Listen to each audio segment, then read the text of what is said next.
C'est la deuxième année sciences maths, deuxième année PC et deuxième année SVT. Dans cette séance, elle sera consacrée à deux applications sur la partie qui concerne la physique nucléaire. La première application, des isotopes du phosphore 31. Dans la nature, l'isotope prépondérant de l'élément phosphore est le phosphore 31. Partie 1. Le phosphore 32, substance radioactive artificielle. Le phosphore P3215 est utilisé en médecine nucléaire. Il est radioactif β-. Il se présente sous forme d'une solution qui s'injecte par voie veineuse pour traiter la polyglobulie primitive, maladie de Vasquez, et se fixe sélectivement sur les globules rouges émaciés car il suit le métabolisme du fer abondant dans ces globules et son rayonnement détruit les hématies en excès. C'est un traitement efficace et bien toléré de cette affection. Les données. Donc, dans les données, on a la masse molaire de phosphore 32, la constante d'Avogadro, la constante radioactive du phosphore, puis un extrait du tableau périodique. Pour la première question, donnez la composition du noyau de phosphore 32. Voilà, donc, on va répondre à la première question. La composition, petite 1. La composition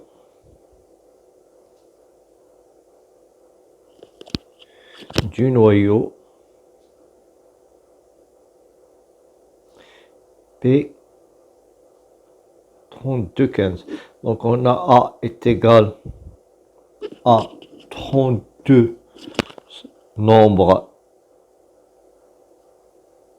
de nucléons.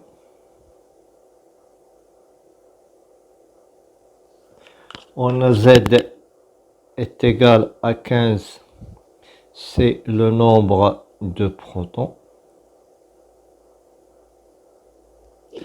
Et on a N qui est égal à A moins Z, c'est-à-dire 32 moins 15, qui est égal à 17, c'est le nombre de neutrons. Puis on passera à la deuxième question. Donc pour la deuxième question, définir le terme isotope. Voilà, on va donner la définition au terme isotope. Donc les isotopes sont les noyaux qui ont le même nombre de protons, mais qui se diffèrent par leur nombre de nucléons et plus précisément par leur nombre de neutrons. Les isotopes sont les noyaux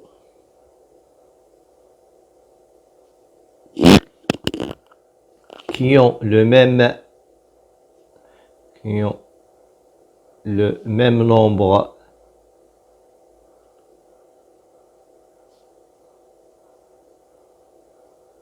de protons ou bien de charges, mais qui se diffèrent par leur nombre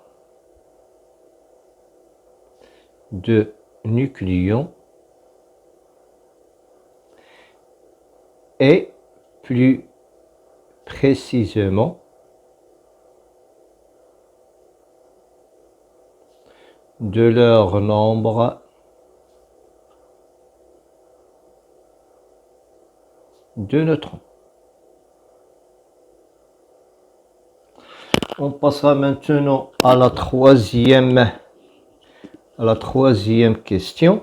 Donc, dans cette troisième question, établir l'équation de désintégration de phosphore 32 en précisant l'élément formé. Voilà, on va écrire l'équation de désintégration. L'équation de désintégration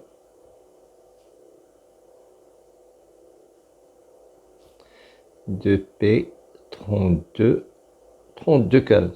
Donc, d'après les données qu'il y a, on a une désintégration bêta, bêta moins, c'est-à-dire que le P32,15, elle va se désintégrer en un noyau fixe XAZ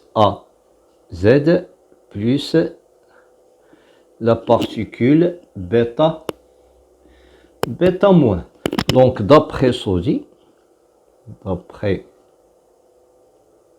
la loi de conservation de Soddy, on aura 32 est égal à A plus 0, 15 est égal à Z moins 1. Donc, cela implique que A est égal à 32, Z est égal à 16. Donc, le XAZ, elle est équivalent d'après le tableau au soufre qui est ici. Z est égal à 16, A est égal à 32, d'où l'équation de désintégration, d'où P32,15. Elle va nous donner le S16,32 plus émission de la particule bêta moins. On passera maintenant à la quatrième question. Dans cette quatrième question, voilà, un patient reçoit par voie intraveineuse une solution de phosphate de sodium contenant une masse M0 est égale à 1 fois 10 à la puissance moins 8 grammes de phosphore 32. 4.1. Calculer le nombre initial N0 de noyaux de phosphore 32. Donc, on va calculer le nombre initial de noyaux N0. À la 4.1, calculons le nombre initial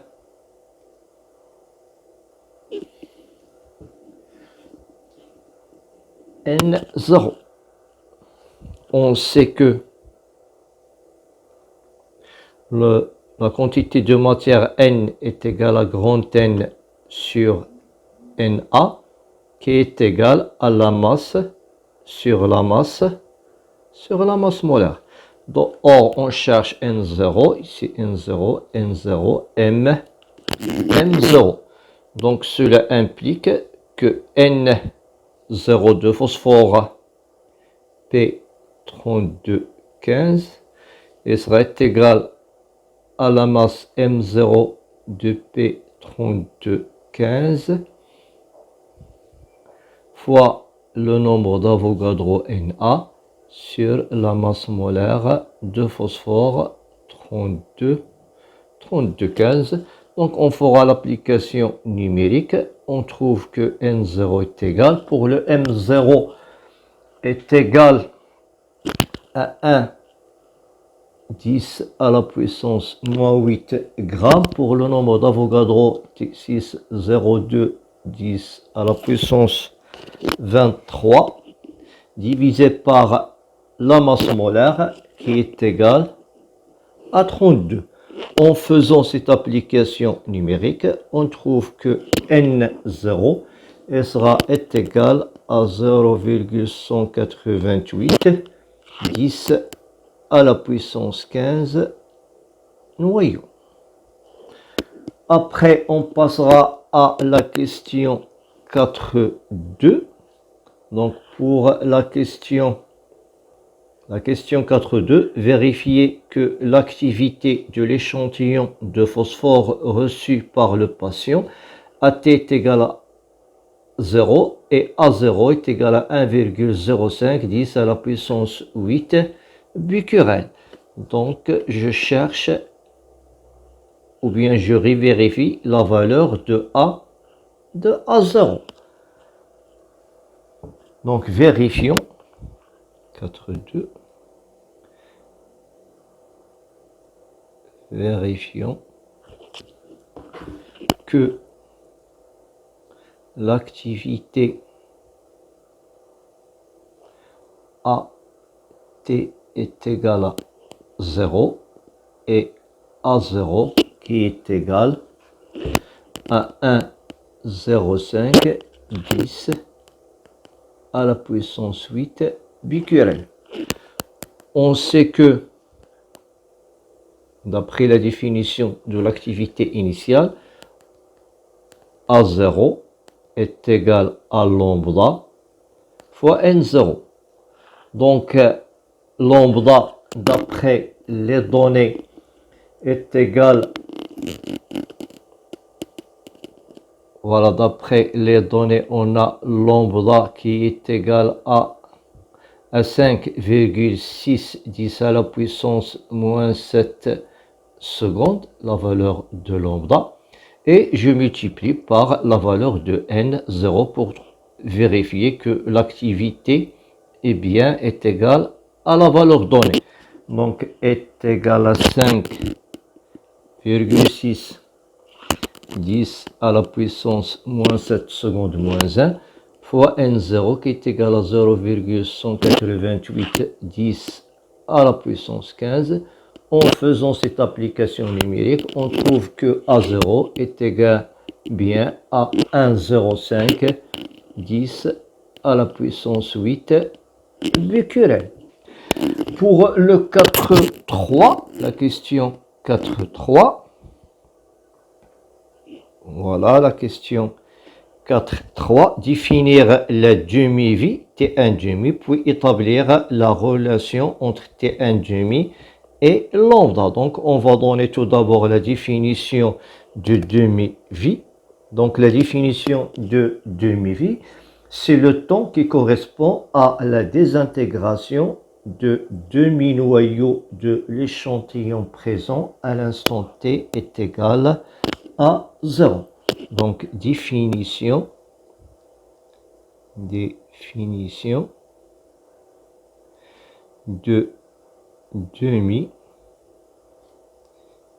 demi-vie T1 demi. Voilà, donc c'est le temps, puisque son unité est la seconde dans SI. C'est le temps qui correspond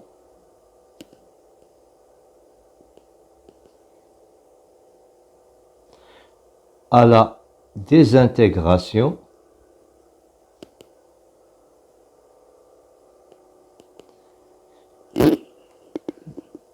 de la moitié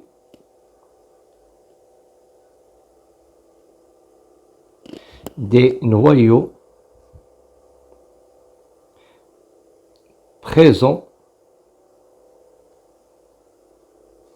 à l'instant T est égal à 0. On va établir la relation entre T1 demi et lambda.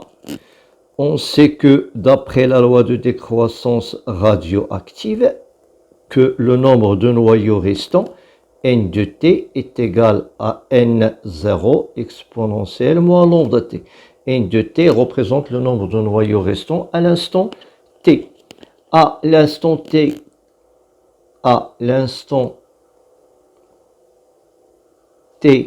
est égal à T1 demi, on aura la désintégration de la moitié des noyaux, c'est-à-dire il va rester la moitié des noyaux. Donc à t est égal à T1 demi, on aura n de T1 demi est égal à n0 sur 2. Donc cela implique que n0 sur 2 sera égal à n0 exponentielle moins lambda T1 demi. Je peux simplifier le n0 avec n0. J'introduis le ln dans les deux membres. Ln de 1 sur 2 est égal à ln de l'exponentielle de moins lambda T1 demi. Or, ln de a sur b est égal à ln de a moins ln de B, c'est-à-dire ln de 1 moins ln de 2. ln de exponentielle moins lambda t sur 2 est égal à moins lambda t1 demi. Donc ln de 1 est égal à 0. Donc cela va nous donner que le t1 demi est égal à ln de 2 sur lambda. Et voilà, on a établi cette expression de t1 demi en fonction de lambda.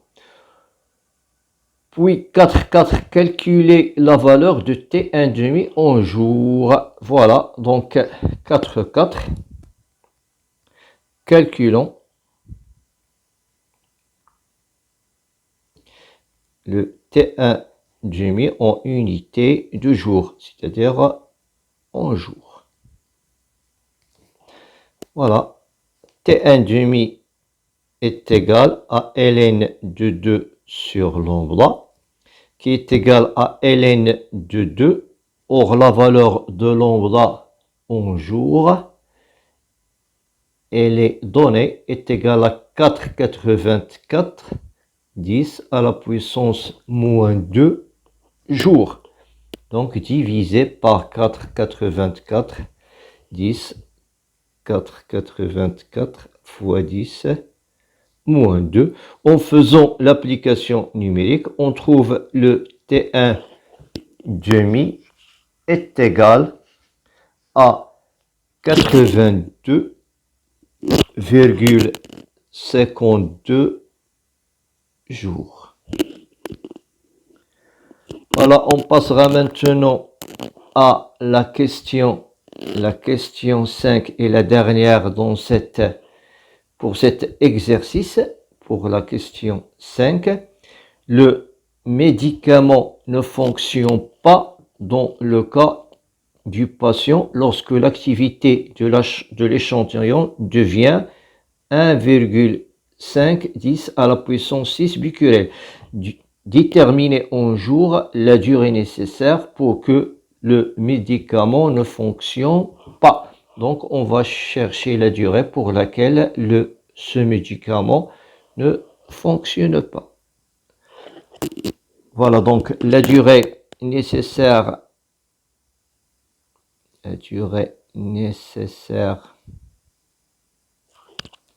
pour que le médicament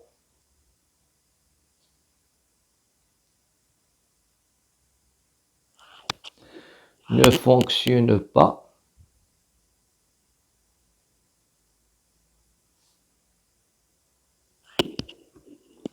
Voilà, on sait que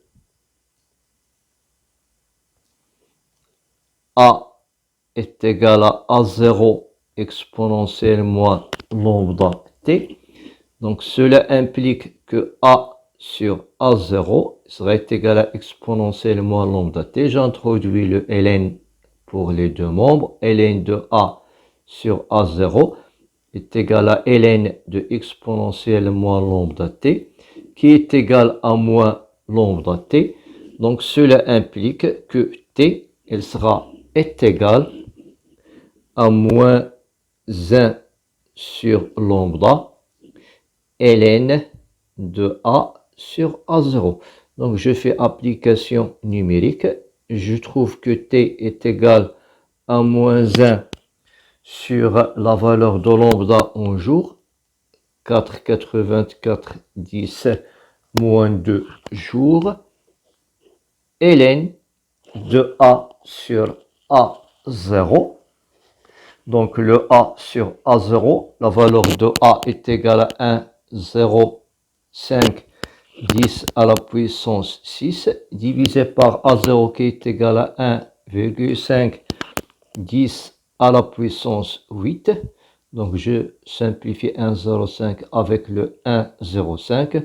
En faisant cette application numérique, je trouve que la valeur est égale à 95,15 jours. Après, je passe à la partie 2 de cet exercice. Voilà la partie 2 de cet exercice.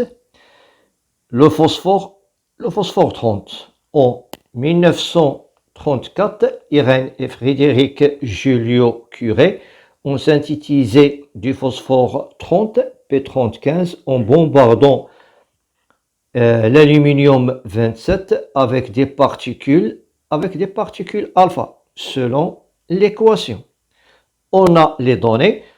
Pour la première question, en utilisant les lois de conservation, montrer que X est un neutron. C'est-à-dire on va montrer que ce noyau n'est qu'un neutron. Donc voilà pour la partie 2 de l'exercice.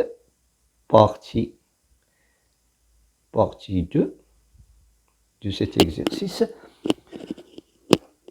J'écris l'équation de désintégration. On a AL 27, 13. Elle est bombardée par le noyau d'hélium He4, 2 pour obtenir le phosphore 30, 15 plus la particule X AZ. Voilà pour la première question. En utilisant la loi de conservation de Soddy,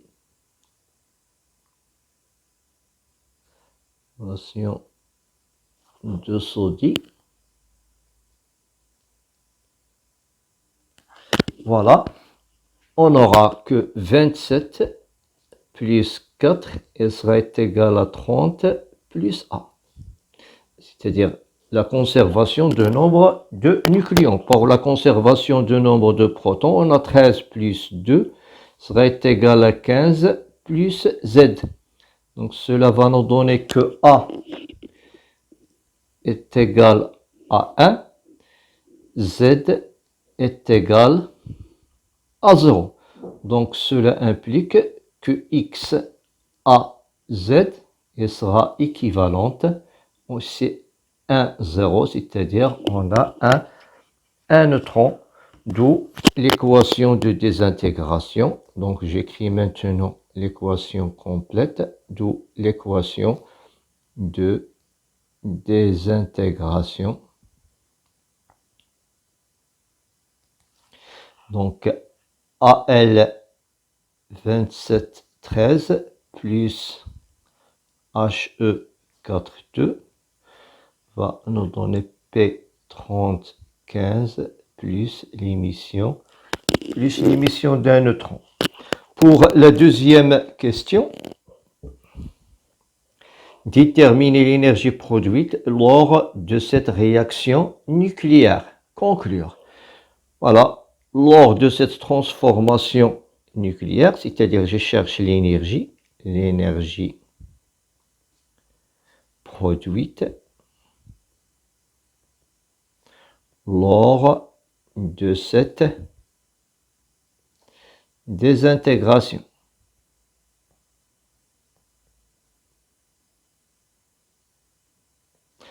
Voilà.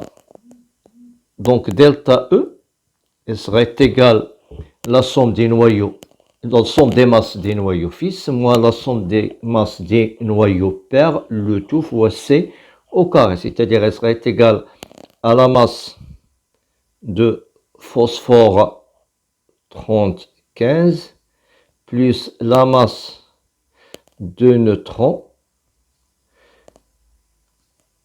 moins la masse d'aluminium 27, 13, c'est plus la masse de He 4, 2, le tout fois C, au carré. Donc, d'après les données, j'ai la masse de phosphore est égale à 29,97006 plus la masse de neutrons est égale à 1,00866 moins la masse d'aluminium est égale à 26,970 440. Ici, plus la masse du l'ion qui est égale à 400,150. Le tout fois C au carré. Donc, en faisant cette différence de ce calcul-là, je trouve que sa valeur est égale à 2,82 fois 10 à la puissance moins 3. L'unité des masses est une unité de masse atomique, c'est-à-dire U fois C au carré. Or, dans les données, on a, d'après les données, 1 U fois C carré est égal à 931,5 mégaélectronvolts. Donc, cela implique que la valeur de cette énergie produite en mégaélectronvolts, c'est 2,9210 moins 3 multiplié par 931,5. Je trouve que cette valeur est à peu près égale à 2,627 mégaélectronvolts, c'est-à-dire 2,627 mégaélectronvolts. Puisque cette énergie est supérieure à 0, on dit que cette désintégration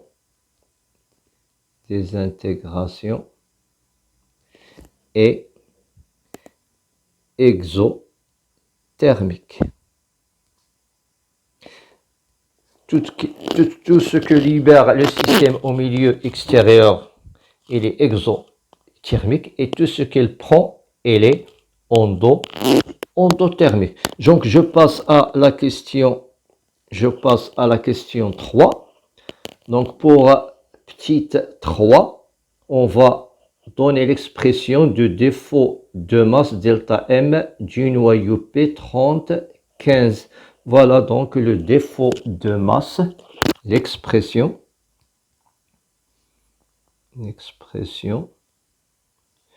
de défaut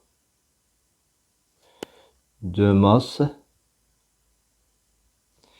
de noyau P3015. Donc, dans le cas général,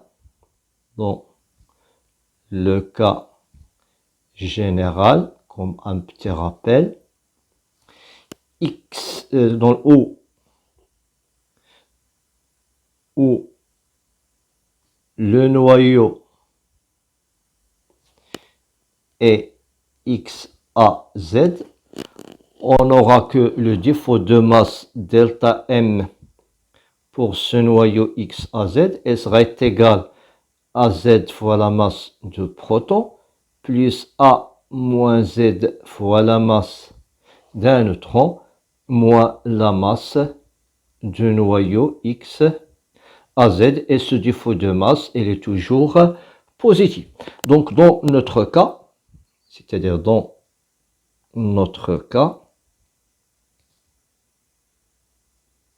on aura, dans notre cas où X à Z est équivalente à un noyau de phosphore P3015, on aura le delta M de P3015 et sera égal, donc on a le nombre de protons est égal à 15, c'est-à-dire est égal à 15 fois la masse de protons, plus A moins Z, c'est-à-dire 30 moins 15, c'est 15 la masse de neutrons, moins la masse du noyau P3015. Donc c'est ça l'expression de défaut de masse. On passera maintenant à la question 4.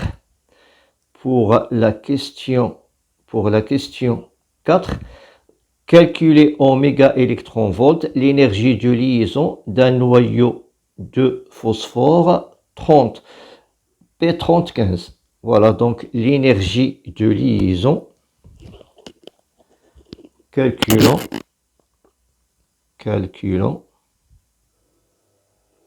l'énergie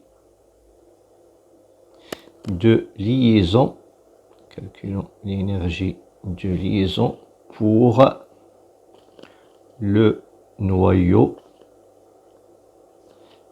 P30 15. EL serait égal au défaut de masse delta M P30 15 fois C au carré. Or, on a déjà l'expression de delta M, c'est-à-dire 15 fois la masse d'un proton. La masse d'un proton, elle est donnée, est égale à 1,00728 plus 15 fois la masse d'un neutron. La masse d'un neutron est égale à 1,00866 moins la masse de phosphore 35 qui est égale à 29,97006, le tout fois C au carré. Or, en calculant cette valeur, on la trouve est égale à 0,26904 son unité UMA fois C au carré. Or, le UMA fois C carré est égal à 931 méga électronvolts. Donc, cela égale à 0,26904 fois 931,5 qui à peu près est égal à 250,6 méga électronvolts. On passera maintenant, toujours on va compléter la réponse à cette question. Donc, on déduire, voilà, d'après le calcul de l'énergie de liaison du noyau, on déduire l'énergie de liaison par nucléon. Donc, déduisons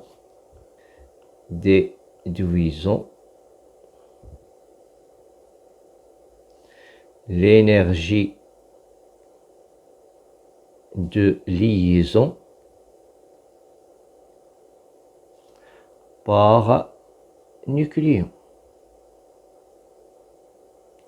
C'est-à-dire E est égal à l'énergie de liaison de phosphore 35 divisé par A. A est égal à 30. Donc, on trouve que cette valeur est égale à 250,6 divisé par 30.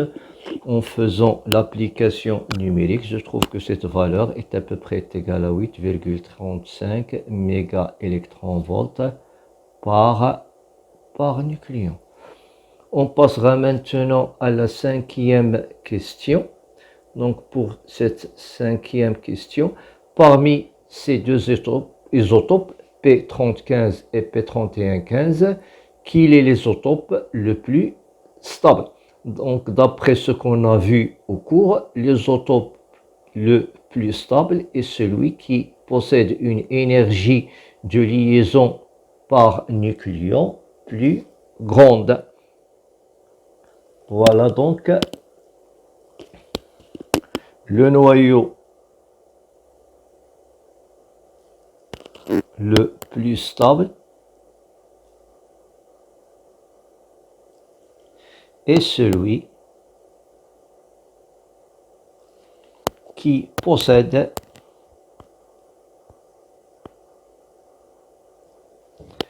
l'énergie de liaison par nucléon le plus grand.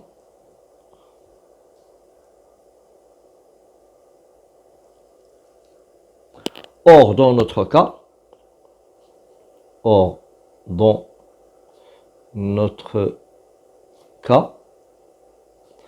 on a, d'après les données, que l'énergie de liaison par nucléon D'après les données, l'énergie de liaison par nucléon de phosphore P3115 est égal à 8,48. Il est plus grand que celui de phosphore 3015. Donc, le P3115 est plus stable que le P3015.